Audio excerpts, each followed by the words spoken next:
Yep, droids. This video I want to take a in-depth look at my Astromech droid collection. But first I want to give a shout out to Chris at TK421 Collectibles. Fantastic YouTuber who collects Star Wars figures. Great guy, has been very supportive of me. So if you haven't checked out his channel, please do. He does a lot better job of this than I do. Like I said, I want to look at my Astromech droid collection. I've got 6 to date. I think those are all that Sideshow and Hot Toys have produced. Most of these are Sideshow. The R2d2 furthest in the back is Hot Toys. We'll get to those two figures later though. But Sideshow, I think, gets a bum rap sometimes. Sometimes it's deserved, but not always. But in my opinion, they've done a standout job on these Astromech droids. So if you're looking for a figure or something just to flesh out your Star Wars collection, you might want to consider one of their Astromech droids. Most of them are pretty cheap too. This red and white one is R5D4. He's briefly in A New Hope. He's one of he was the Astromech droid that the Jawas first sold to the Skywalkers, and then he broke down and they replaced him with R2D2. This one is an Imperial Astromech droid, C2B5. This R2 unit is R2Q5, also Imperial Astromech droid. And then the one behind them is R5J2, another Imperial Astromech droid. All these droids, they have the 3 legs they're all articulated. There is the center leg that you can retract, and it's fully articulated. They all have the head that swivels. The R2 units have lights, and this is one area where Sideshow has one-upped Hot Toys. If you are an Hot Toys collector, you know their battery features are usually a pain in the ass. There's just no other way to put it. They're hard to get to, turning them on and off. It's just usually more trouble than it's worth. On these R2 units, all you have to do is tap them once, or actually, yeah, tap them once and some of their lights come on. They've got flashing lights on the front. They also have some lights on the back. And then if you tap them a second time, that little spotlight comes on. This unit, the lights are a little bit brighter. I think it's because maybe the battery on this one is dying down. The batteries in this unit have been in there for almost 2 years now. They are very long lasting. If there is one drawback I would say about them is they're very easy to turn on and off, and it's easy to turn them on if you're just moving them or cleaning or whatever and not realize it, and you come back and, oh damn it, the lights are still on. So, but that's not too big a deal. So let's see.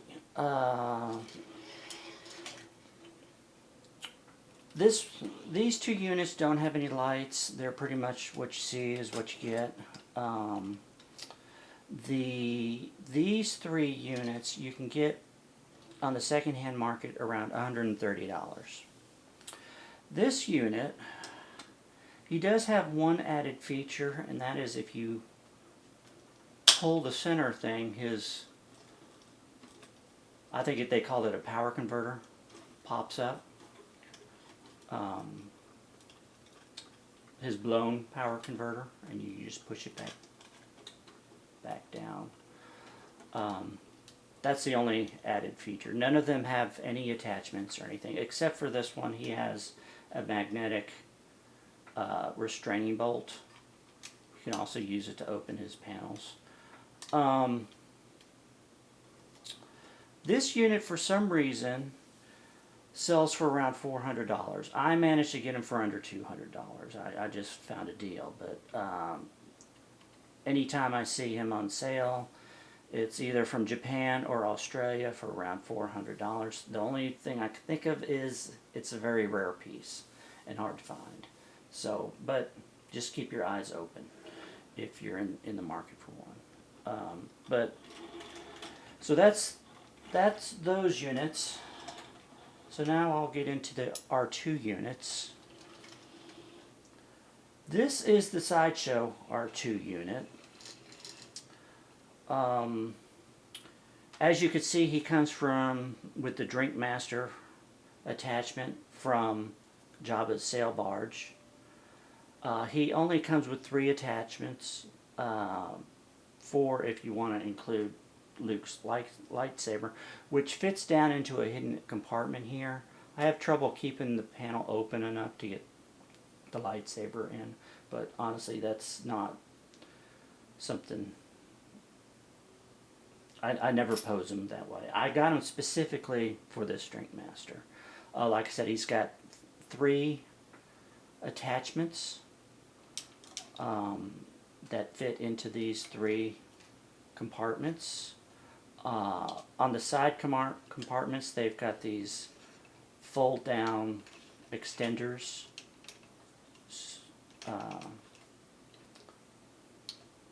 Like so. And he also has the light up feature.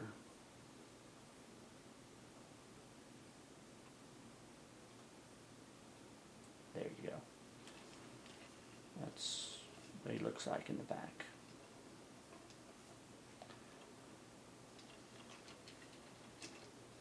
So his head also swivels. There is that extending communication antenna under here, but I've got this top flap open with the Drink Master. Well, let's see if I can... Well, it's in there pretty well, and I don't want to break it. He also comes with this little table,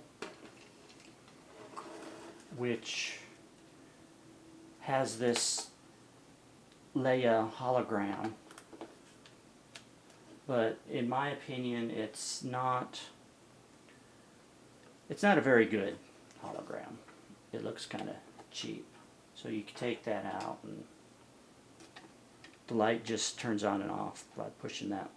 I guess that's a cup. And there is a little plug that the hole practically disappears. This isn't something I use, it's normally in the box, but if you're into dioramas, you know, or posing your figures in a specific scene, then you might find it useful. Let me just turn that off. And then, probably the best Astromech. This is Hot Toys. Deluxe R2d2. He's not from any specific movie, they just said Deluxe.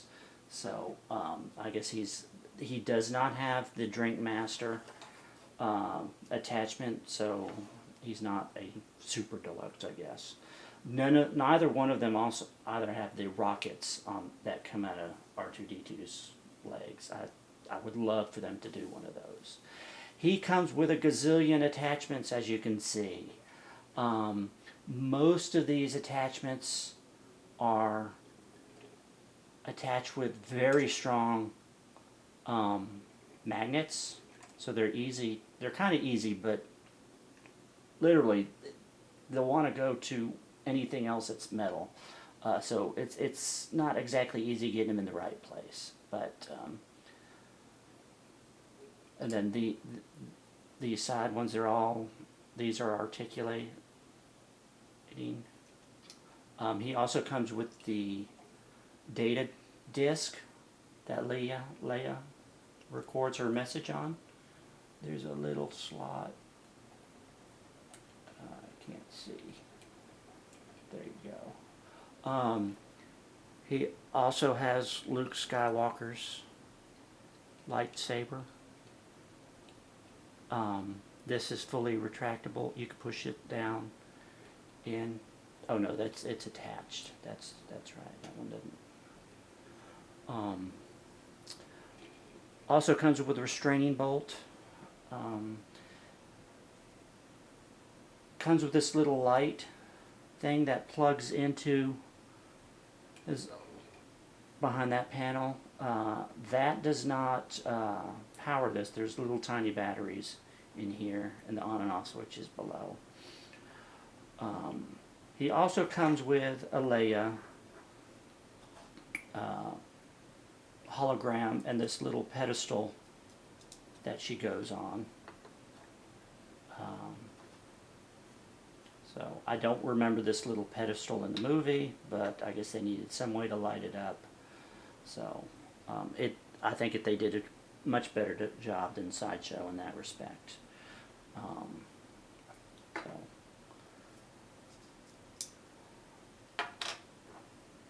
And the best feature about this one, let's see if I can get it to work, is it comes with a remote control to turn the lights on and off. And again, there's two different settings for the lights, just like Sideshow. It also has sounds.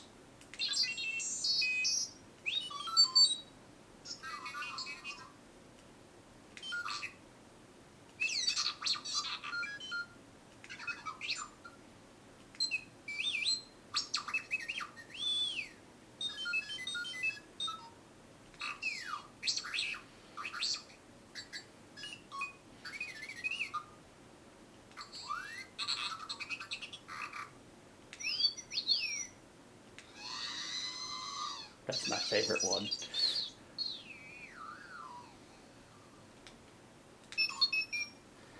So that's the Hot Toys Deluxe R2d2. I think they also made just a regular non-deluxe one. I'm not 100% sure. That possibly doesn't have as many attachments. Comparing the Hot Toys and the Sideshow side by side, you can see that the Sideshow one is much dirtier, which if you want to say pose him in a Dagobah scene or Jabba's palace with that big. I bought this to go with that big, huge Jabba figure. He was dirtier, much dirtier in those scenes. The other thing, you can see the finish on the dome is different. The Hot Toys one has a very metallic look, whereas the Sideshow one looks more like a silver painted one. That's probably one of the biggest criticisms I've heard about it. But you know, if you have it, if this is the only one you have and it's not next to the Hot Toys one, would that be as noticeable? I don't know. Probably not. But the Sideshow one is a lot cheaper than the Hot Toys one, especially now that they're on the secondary market. The other thing I would advise, if you are in the market for an R2D2, and if you are a Star Wars collector, I can't see why you wouldn't want an R2D2 figure, is think about all the attachments. Honestly, I do not display my R2D2 with all these attachments.